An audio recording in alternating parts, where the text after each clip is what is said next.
Direktor ng Talos. Ako si Michael Chao Chua. At we are F2F. And you're watching Fun TV. Dahil sa Fun TV, mas masaya. Ito na ang mga operations ng barkada. Kanya-kanyang kalokohan, bawat bida. Merong medyo paging meron din ang nagtuti. Ano nga ba yung meron tayo ngayon?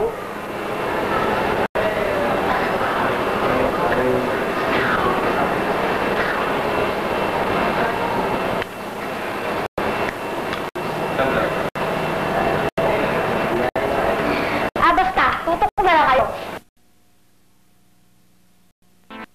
Susunod na segment ay tungkol sa dalawang young blood artists na tumutala. Sila ay sina Michael Chua at Mario Padilla, estudyante ng University of the Philippines at amateur short filmmakers. Araw sa'yo. Ako si Mario, Direktor ng Talos. Ako naman si Michael, also known as Chao. At kami ang RM2L. At kasama namin, sa pangalan mo? Pagkatang ka. Si Chupay na po. Aray, yung Tio ba eh? Yan. Buti, naisipan yung malamig ng paso. Ikaw, explain. Pangangaling. 5 taon na namin ginagawa yan. Pang 5 taon na namin to. Bata pa kami. Wala kami outlet sa aming mga, gusto namin mga gawin sa buhay. Kaya ginagawa namin yan every Christmas. Actually, namin namin sa school. Actually, parang we don't do it for the money. We do it for the money. Showbiz. Although money is functional. Secondary but functional. Nag-aaral mo kayo? Oo. Bali ako, nag-aaral ako sa UP Diliman History. Ako UP rin. Anong yun? UP. Business Management. Diliman din. UP. Sa Clark P. Ay, kaya PTH. Nurse ka? Pero, kung nakakaintan doon. Oo, dito na ako yun. Maliban sa pagtugtog ninyo, ano kayong mga ginagawa niyo, mga gigs, o kaya mga hobbies? Ako? Bali, sumusulat din kasi ako eh.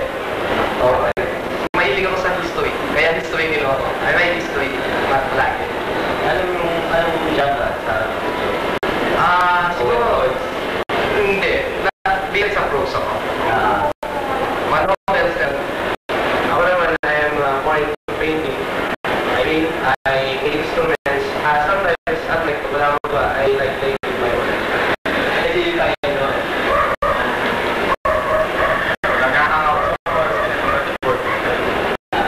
Lubay ako tayo. balita ko meron ginawang short film. Oo nga pala.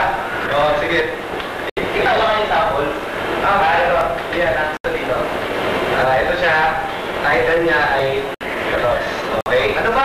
Tungkol ba sa basic premise? Actually, ang basic premise ng pelikula, it's about relationship of a husband and wife na kung saan napakasaya ng buhay nila para si Wow, very much. Masaya nila. Kaya lang yung tadhana, parang pag-iwalay. Bali yung nagiging audience ng mga short film nito? More on to kami sa mga nag-appreciate sa mga pelikula that is not conventional ba? Parang mga napapag sa TV, mga Raymond eh, parang ganito eh. Pakikita namin sa mga taong katulad nila. Nasubukan nila ba iharap sa mga ibang companies na nag-take ng mga films? As of now, hindi pa. We're looking forward eh, kaya nga nandito kami yun. Kung pansin nyo kami, so isip na kung kaya na interesado sa amin. Blessing talaga na na-discover kami dito sa Fun TV. Salamat ha. Yung pero we were having a film showing nasa school din sa campus eh.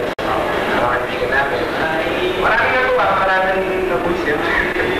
Actually, ito nga, basic filmmaking lang to.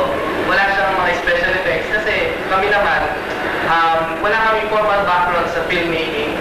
Wala kaming course na kinuha. Pero yung nasa filmmaking, yung hype ni Mario, so we did it. And yung mag-edit namin sa VHS lang eh. Paano naman yung mga reactions ng mga nakapanood sa film?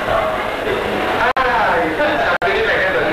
Yung iba nabuha ako din kasi sabi nila, Jonas daw. Pero most likely, maganda siya, yung mga klaseng sabi na maganda. Sa kaniniwala ko sabi na lagi ko.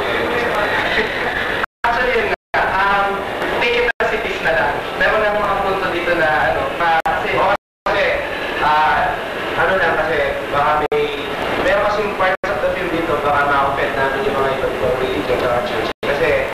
yung part dito na hindi na magugustuhan siguro. Pero sa akin lang, kung nilang experience dito, May plan mo kaya gumawa ka ng ibang fields. yeah. Actually, this vacation, we're planning to do another one. Tentative. So, Mga kita experience. Hindi naman ako sa mga pusa yun. actually, napaka-difficult, no? Tapos, anong balak niya after college? Mag-focus pa kayo sa gagawin mo kayo. Ako, basta ako, kung anong talo sa akin ng tao sa class. Pero, gagawin ko pa rin ito. Ito, movie making, music. Ano kasi ako, I'm an artist. Dali, Ako gusto mag-teacher. So ako, yun. Pero maganda sumasa sa sideline nito eh. Kaya sasabit na rin ako, pwede sumali sa ito dito. Pwede ba? Pwede! Walang talent. plano tayo. Okay lang, basta tayo din ako eh. Kasi yung mga last words, hindi mo kayo makakatay. Yung mga last words kayo. Natakot ako din. Tapos sa mga interested din na retire lang na may papayo sa kanila kung gusto nila buwan na short video.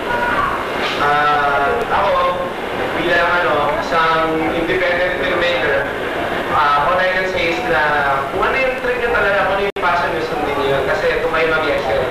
Kasi kahit naman sabihin na ako sa inyo na hindi nyo kaya gawin yan. Kasi pag gusto mo, kaya mo, magagawa mo, pag hindi yung best mo.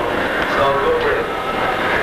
Actually, ako naman, inaanyayan ko lang ang lahat na panoorin ang next 16 minutes na program nito.